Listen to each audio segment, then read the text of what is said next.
एक बार की बात है, एक बहुत बड़ा राजा था। उसका बहुत बड़ा महल था और उसके पास बहुत ज़्यादा पैसे थे।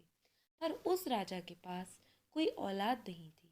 काफ़ी जगह पूछ कर अलग अलग काम करने के बाद भी राजा की कोई संतान नहीं थी। राजा इस चीज़ को लेकर बहुत ज़्यादा परेशान रहने लगा और इसी वजह से वो अपने राज्य में भी ठीक से ध्यान नहीं दे पा रहा था। राजा की हालत को देख उनके राजगुरु ने उन्हें एक उपाय के बारे में बताया और कहा कि राजा, तुम अगर ऐसा करोगे तो तुम्हें बच्चा ज़रूर हो जाएगा। राजगुरु राजा को बताते हैं कि यहाँ पास में ही एक मंदिर है।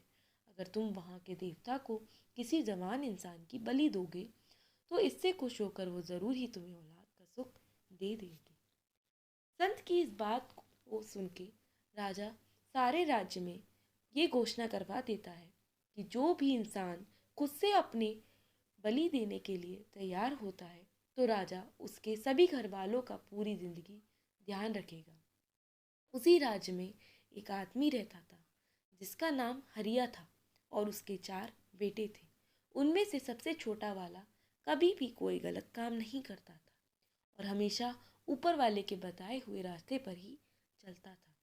वो कभी भी गलत काम करके पैसा नहीं कमाता था। हरिया अपने छोटे बेटे की इसी आदत से खुश नहीं रहता था और वो हमेशा ही अपने बेटे से कहता रहता था कि वो ये सब छोड़कर बस किसी भी तरह से पैसे कमाना शुरू कर दे ताकि वो सभी लोग जल्दी ही अमीर हो जाए।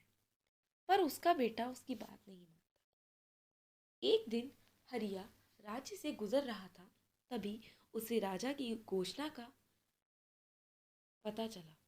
राजा की घोषणा सुनने के बाद हरिया अपने दिमाग में एक प्लान बनाता है और सोचता है कि क्यों ना वो अपने छोटे बेटे को बलि के लिए दे दे, क्योंकि उसका बेटा उसकी सुनता नहीं था और उसकी बलि के बाद वो और उसके घर वाले बहुत ज़्यादा अमीर भी हो जाएंगे। हरिया वापस अपने घर जाता है और अपने छोटे बेटे से कहता है कि उसने उसे राजा को बलि के लिए देने का फैसला कर लिया है।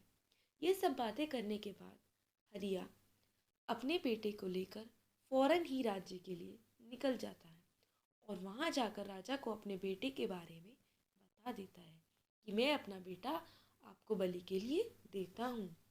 राजा अगले ही दिन बलि की सारी तैयारियां करवा लेते हैं और हरिया के बेटे को मंदिर के पास वाली नदी में नहाने के लिए भेजता है।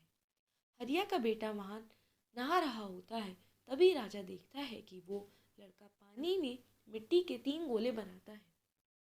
फिर वो पहला और दूसरा गोले के सामने हाथ जोड़ता है, उन्हें फेंक देता है और फिर वो लास्ट वाले गोले के सामने हाथ जोड़कर खड़ा हो जाता है। अब जैसे ही हरिया का बेटा पानी से बाहर आता है तो राजा उससे पूछता है कि तुम वो पानी में क्या कर रहे थे और तुमने वो 2 गोले बनाकर क्यों फेंक दिए।